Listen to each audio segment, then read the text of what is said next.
Hey, it's Lynn Brown, and I'm a results coach. So I'm gonna give you the 60-second blurb on how I got here. How did I land in this space? So I'm just gonna tell you really quick. But basically, I lived the first half of my life caught in the comparison trap. And then in my spare time, I was a master people pleaser. Needless to say, the day came when I got sick and tired of my results. I don't know if any of you are like me, but have you ever just like hit a wall and you were just like, okay, I'm sick and tired of this? And then it was at that point that you changed. But I bet on me for the first time. It was so scary, and it was so new, and it was so exciting all in the same time. But I took the first step in the direction of my dreams. And trust me, I was clueless about how I would get there. I could not see the whole plan, but I just took the first step. I had spent so much of my time prior to that day just trying to fill in the gaps. I literally had gone through my life fearing that people would find out who I truly was. I just spent all my time in my mind, and it was so exhausting, but rewriting this history, rewriting my story, and attempting to just cover up all this shame and guilt and all of my imperfections. I never realized that all the thoughts that were just going over and over and over again were driving my results. By the time I left high school into college, I had really convinced myself that I was unlovable. And I even questioned my ability to truly love others. I mean, I love people, don't get me wrong, but there was just some disconnect. Valentine's Day was just one of those days that I truly did not look forward to. I always just went into that day, experienced that day, and left that day just feeling less than. Just feeling like that somehow I'd missed out. Like when God was passing out the traits to make you lovable, that maybe I was just standing in the wrong line. Maybe I had gotten lost that day, was in the wrong line. I don't know what happened, but I just grew up feeling that way. I can even remember in high school, my really good friend, and her name was Lynn too, and we tied for Valentine Queen. Like, who cares about Valentine Queen? But that day I did care, and we tied. They flipped a coin, and I lost. And I was like, well, we wouldn't expect anything different. Of course I lost. Of course I was second runner up, and that's just the mindset that I had. That I was just the second runner up. Somehow I just wasn't. I just didn't see myself as first. But now on the outside, nobody had a clue, because I could capture the attention and when I walked into the room, either with my ability to communicate with people through my personality, or, I'll just be honest, I got looks because of my looks. But inside, I was a broken, crumpled up mess. So I spent the first half of my life literally hiding the truth. I was wearing a mask long before any pandemic had come along. But I felt so disconnected. I did not feel like I belonged anywhere, which was really my greatest fear of abandonment or being left out. But then on the other hand, I thought, but if they knew me, they certainly wouldn't love me. And I'll be honest, I didn't love myself. We've all experienced feelings, I'm sure, at some point of, I'm not enough. Sometimes, we're not thin enough, or we're not chunky enough, or we're not tall enough, or short enough, or, we're not rich enough, or whatever. We're not, whatever the thing is, you fill in the blank. And the crazy thing is that I was raised in a church hearing this message of, that you were created, for perfection, and that you were created. Sorry about that. I forgot to turn my alarm off. that you were created, in imperfectly perfect by your creator, by God. I'm a person of faith. So by God, I mean, I was created by him in his image, but I did not see that for myself. So when Valentine's Day came along, I did not see myself as being able to receive love and really express a whole lot of love. But I had a loving heart. I had great compassion for people, but it was just all bottled up and sideways. But I had a loving family, loving church, all that. But truly learning how to love myself was the best Valentine I guess I've ever received, the ultimate Valentine.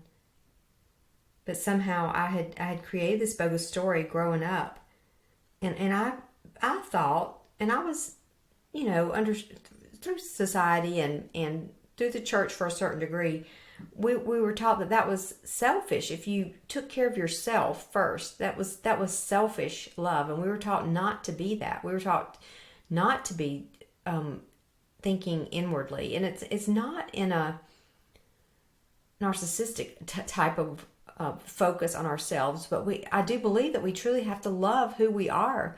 We have to truly believe that we are complete in order for us to go out and share that and model that into the world. I mean, you can't give what you don't have, regardless of what area we're talking about. I mean, and I'll be honest, I was not really taught to live a courageous life. When things got scary, I mean, the way we were raised, we were just raised to move away from things that were scary. And oftentimes in the church, we talked around things. We didn't talk through things. A lot of times there would be a conversation either with somebody in authority, in school or even at home, and it would just kind of blow up, but we would never work through. We would just never work through it. And I began to people please, and I began to walk on eggshells, and I began to try to just put the quick fix on it, put the pink Band-Aid on it and make it all better and make everybody smile and happy, and I would be funny to do that, and I would do things to divert attention, and I would do things to, just bury all those feelings that I had going on, and it was not creating a healthy person at all. And it was evident in my life. I mean, success leaves clues, whether it's good success or a bad success. I mean, it comes out one way or the other. But all this was an attempt to just hide my imperfections, rather than realizing that sharing, being vulnerable and being transparent and being real, even though it's very uncomfortable, it's the only thing that will move us to that place of authenticity, and where we can have really real relationships and truly love ourselves and love other people. There has to be that trust. There has to be that ability to do that. And I guess honestly, growing up, I didn't trust myself enough. I didn't believe in myself enough to think that I could ever have those types of relationships. It wasn't until a few years ago that I truly experienced bringing it all into the light. And I finally just quit numbing through overeating, through alcohol abuse, and I finally got rid of the mask. I just ripped it off and just destroyed it. And I was like, you know what? I'm going to start being real. But I'll never forget the day when it really, it was, I had 20/20 vision. I'll tell you, I saw it clearly that you can run, but you can't hide. The day that I walked into the federal bankruptcy court, that was something that I wanted to always hide from people, because I was so ashamed that I had allowed, and pushed our family into this extreme debt, through a large part of through a business that went sideways. And so, I just tried to hide that from everybody. I thought, well, I can't let anybody know that. They would certainly never hire me, or they would certainly never want me to be their keynote or to train their teams or to do one-on-one coaching, much less, group coaching. I mean, I was just building up all that stuff. It's like, and finally I was just like, you know what? That happened. That's part of my journey, and it's okay. But it was wild that day because I finally I walked into that courtroom and I wouldn't even look up. I just found a seat. I was looking down, and when I finally had the courage to look up, across the way there was somebody actually from my church sitting in the same room with me. They weren't there like to support me. They were there for their own reasons, but it just showed me how shallow and how what a fake life so many of us live, because we're so guarded and so afraid to really reveal the truth about us. And the honest truth is that none of us are perfect. We're all flawed, but together we're just so much better. And if we can get real, it really helps. It got real for me that day. But the good news is now every area of my life has changed and is changing. And I say is changing because, y'all, this growth journey thing, this not like one and done. It's not like go to the little conference or listen to the podcast or read the book and then all of a sudden, ta-da, it's all, fun and games from here on out. It's daily. It happens daily. Growth happens daily, not in a day.